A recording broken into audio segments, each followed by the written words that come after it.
जय हिंद साथियों। मैं सभी छात्रों से एक बात बोल दूं कि यदि किसी भी छात्र को हमारे या किसी भी साथी को कोई समस्या होती है इंटरव्यू से संबंधित, कोई भी आप लोग यदि जो पिछली दे के आए हो इंटरव्यू, उनके प्रश्नों से कोई आप लोगों को दुविधा हो, आप हमसे बिल्कुल बेझिझक संपर्क कर सकते हैं और डिस्क्रिप्शन में मेरा नंबर रहता है। लेकिन शर्त एक है कि शाम को 6 बजे के बाद कॉल करना है, क्योंकि दिन को मैं पूरा दिन पढ़ना पढ़ाना ये सारी क्लासें लेना लगा रहता है। आज मैं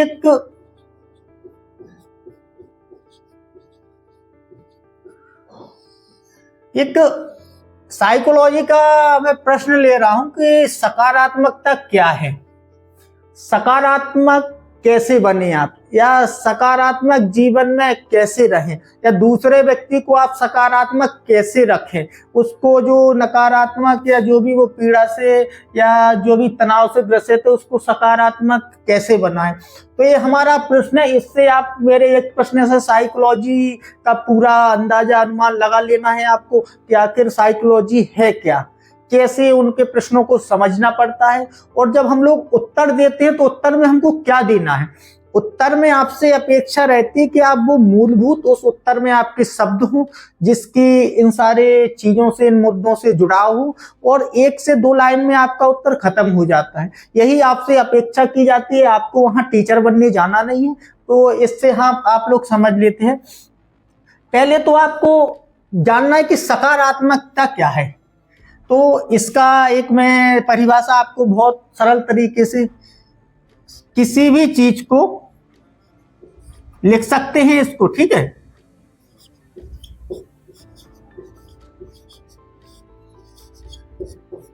चीज को या वस्तु को सही परिप्रेक्ष्य में आंकना,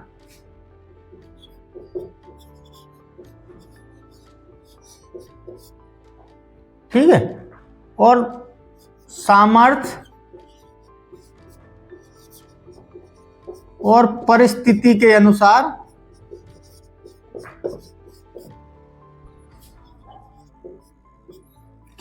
या ध्यान में रखकर, परिस्थिति को ध्यान में रखकर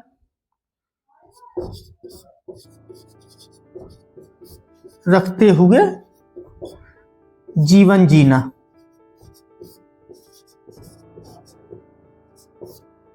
ये है हमारा सकारात्मकता। यदि आप सकारात्मक रहना चाहते हैं अपने जीवन में पूरे, तो आपको इन चीजों का, कि कोई भी यदि वस्तु या चीज है उसको सही परिप्रेक्ष्य में आंकना है, ठीक है। मतलब उसके चीज में अच्छे गुणों को देखना है कि आखिर इसमें अच्छाई क्या हमारे जीवन में इसका उपयोग हो सकता है। साथ ही अपने सामर्थ्य, ये शब्द याद रखना है, और परिप्रेक्ष्य में आंकना, ये ठीक है। 1 2 3 और परिस्थितियों के अनुसार। एक मैं आपको बता दूं कि आपको जो सैनिक कर्तव्य के हिसाब से सेना में आपको परिस्थिति के अनुसार बदलने की आपके अंदर क्षमता होना चाहिए, आपके अंदर वो गुण होना चाहिए। ये आपसे अपेक्षा, हालांकि जो प्रश्नों में पूछे जाते हैं वो डायरेक्टली इनडायरेक्टली सारे गुण पूछ लिए जाते हैं। क्या है कि हमारा जो विद्यार्थी रहता है वो समझ नहीं पाता है, क्योंकि साइकोलॉजी की इतनी समझ नहीं रहती। अब आप अपने आप को सकारात्मक कैसे रखें, ये आपको सबसे ज्यादा जरूरी है। तो सबसे पहले तो आप अपने आप को उत्साह और ऊर्जा से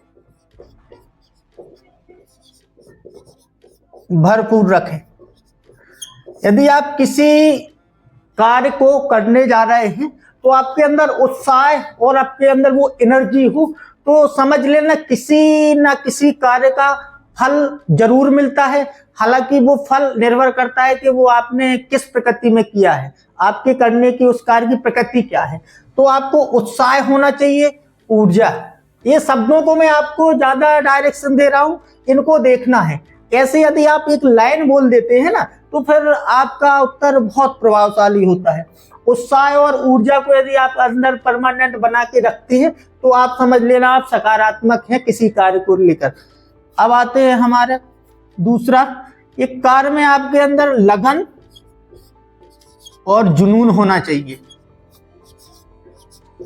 और ठीक है, और चाहे से ज्यादा आपके अंदर क्षमता होनी चाहिए उस कार्य में। आपको मतलब मेहनत करनी है। जैसे मान लो मैं पढ़ा रहा हूं, अब मुझे पढ़ाने की चाह है कि मैं पढ़ा लूं, लेकिन अब जो इसमें जरूरत है ऊर्जा की, जो मेहनत की, मुझे उससे ज्यादा मेहनत करनी चाहिए। इसलिए अपने अंदर आत्मविश्वास पैदा होता है कि मैं बहुत अच्छा कर रहा हूं या मैं बहुत अच्छा कर सकता हूं। तो आपको चाहे से ज्यादा मेहनत करनी है। ये शब्दों को मैं जो लगाते जा रहा हूं, ये आपको याद रखने के आखिर साइकोलॉजी का प्रश्न कैसे दिया जाता है उत्तर, चाहे से ज्यादा मेहनत।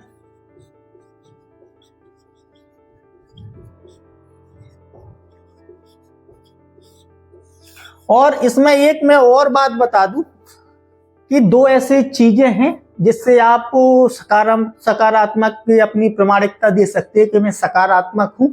एक है कि आप जब भी स्वार्थ से ऊपर उठकर और दूसरों के किसी कार्य के लिए अपने को समर्पित करते हैं या कार्य करने के लिए तैयार हो जाएं, समझ जाना उसी समय के आप सकारात्मक व्यक्ति हैं।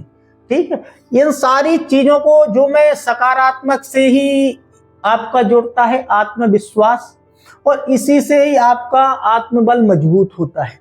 कैसे एक दूसरों से शब्द जुड़ते हैं आपको ये समझना है इस साइकोलॉजी की क्लास में। मैं एक केवल रेफरेंस दे रहा हूं कि जो साइकोलॉजी केवल मुंह से बोलना हो, किसी से आप संपर्क कर ले कि बहुत साधारण है ऐसे दे दिया जाता है। कई मुझसे जो साथियों ने हमसे संपर्क किया है, मैंने उनको बहुत अच्छी तरीके से, उन्हें अपना प्रश्न बताया, वो बताया कि मैं सर ऐसा उत्तर दे के आया, मैंने वहां उनको तुरंत करेक्ट किया कि यहाँ आप गलती कर गए हैं, ये गलती आपको नहीं करनी चाहिए थी, और इसी वजह से एक प्रश्न से आपका रुक गया है सिलेक्शन। तो आपको ये सारे शब्द बिल्कुल याद रखना है, चाहे से ज्यादा आपको मेहनत करनी है। अब वो एक और, आपको सदा उत्साहित रहकर और ऊर्जा से भरपूर, ये वाला शब्द सबसे ज्यादा आपको याद रखना है। ठीक है, एक और मैं इसी में शब्द आप लोगों को ये सीखना है कि आपके चाहे कितनी भी विषम परिस्थितियां हो, विपरीत परिस्थितियां हो, उसमें आप लोगों को संघर्ष करना है। ये आत्मविश्वास को, आत्मबल को बढ़ाता है और यही सकारात्मक का मूल तत्व है। तो आपको विपरीत परिस्थितियों में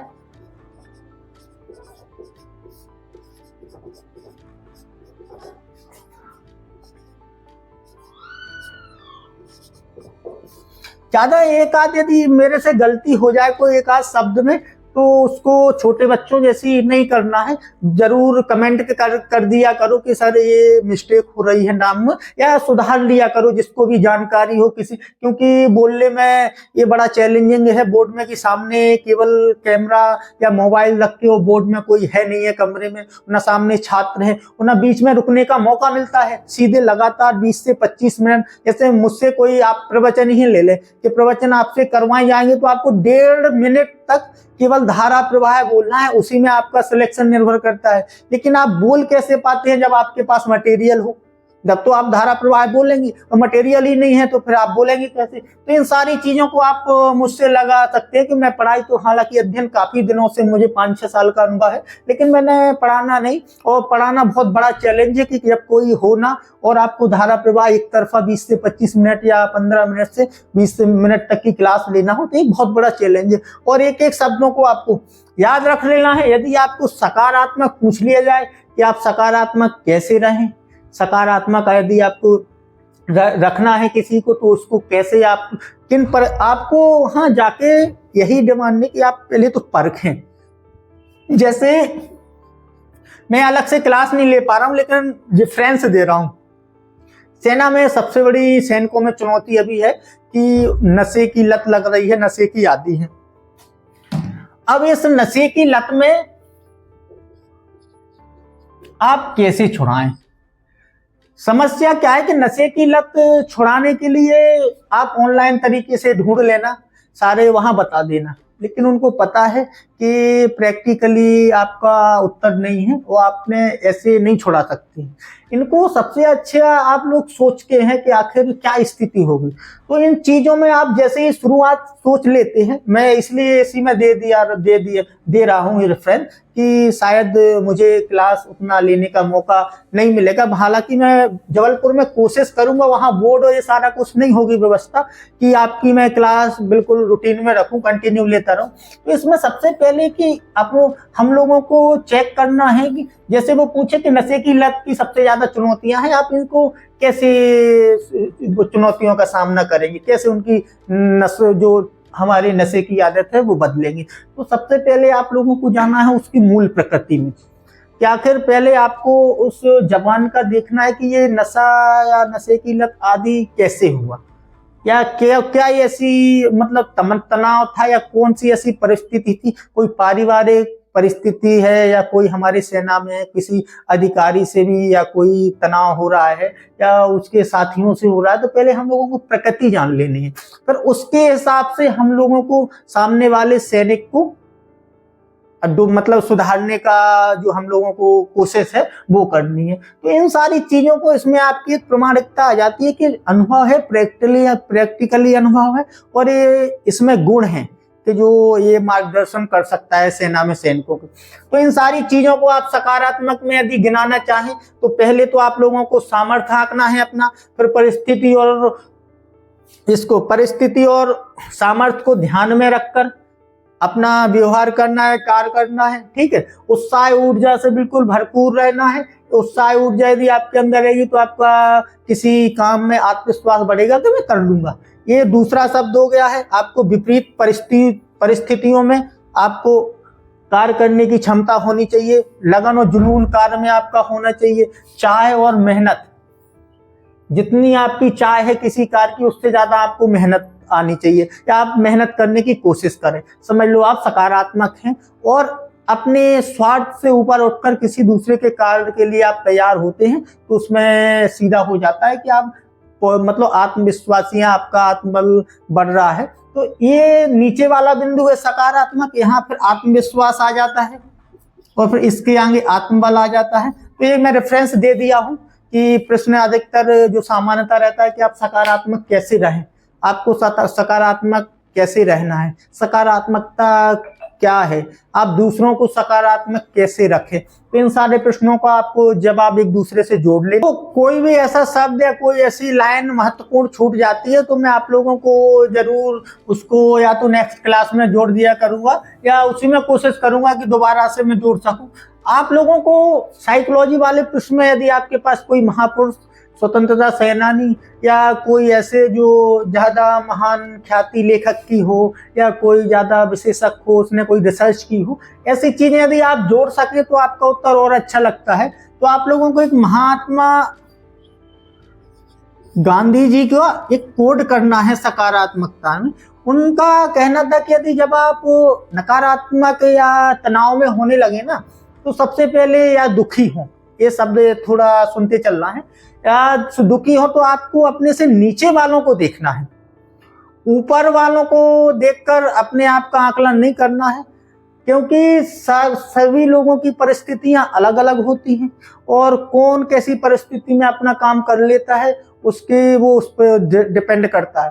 तो आपको नीचे वाले को देखना है, फिर उसको देखकर अपना आकलन करना है, क्या आप दुखी है, वास्तव में जो नीचे वाला व्यक्ति कितना परिश्रम करके और फिर भी अपनी जिंदगी या परिस्थितियों से जूझ रहा है। फिर आप लोगों के अंदर आत्मबल या सकारात्मकता या आत्मविश्वास बढ़ेगा। तो ये गांधी जी का आपको एक कोड कर देना है, ये बहुत महत्वपूर्ण। ऐसे ही आप हर साइकोलॉजी वाले प्रश्नों में यदि किसी विशेषज्ञ का या कोई भी महापुरुषों के ऐसे या कोई मंत्र हो, यदि कोड करते हैं उत्तर देने में तो आपका फिर उससे अच्छा कोई दे ही नहीं सकता उत्तर। ये सारी चीजें आपको याद रखनी है और कोड करके उत्तर देना है। कोई भी यदि अच्छी लाइन है, अच्छा मंत्र है या अच्छी कविता भी एक दो लाइन की बोल, ज्यादा नहीं आपको बोलना है। यदि आप ज्यादा बोले तो वो फिर ज्यादा हो जाता है कि आप प्रोफेसर बनने की या इसकी कोशिश कर रहे हैं। आपको थोड़ा सा रेफरेंस देना है 2-3-4 सेकंड का, यदि कोई कोड कर सके। आखिर वो कि आपका मापना क्या है, यदि आपका सकारात्मक या आपका आत्मबल गिर रहा है तो आप कैसे उसका मतलब निर्णय करें, मतलब जांचें। तो इसको जांचने में आपको क्या कर लेना है कि बोल देना है कि हमारे जो महात्मा गांधी जी हैं उनका एक लाइन है, उन्होंने एक बोली थी कि यदि आप अपने आप को कभी दुखी या तनाव महसूस करते हैं तो आप अपने से नीचे वालों के लोगों के ऊपर दृष्टि करें, उनको देखें, फिर अपना आकलन करें कि आखिर हमारा तनाव क्या, फिर इससे आपका बढ़ जाएगा। तो ये सारी चीजें आप लोगों को ध्यान रखनी है।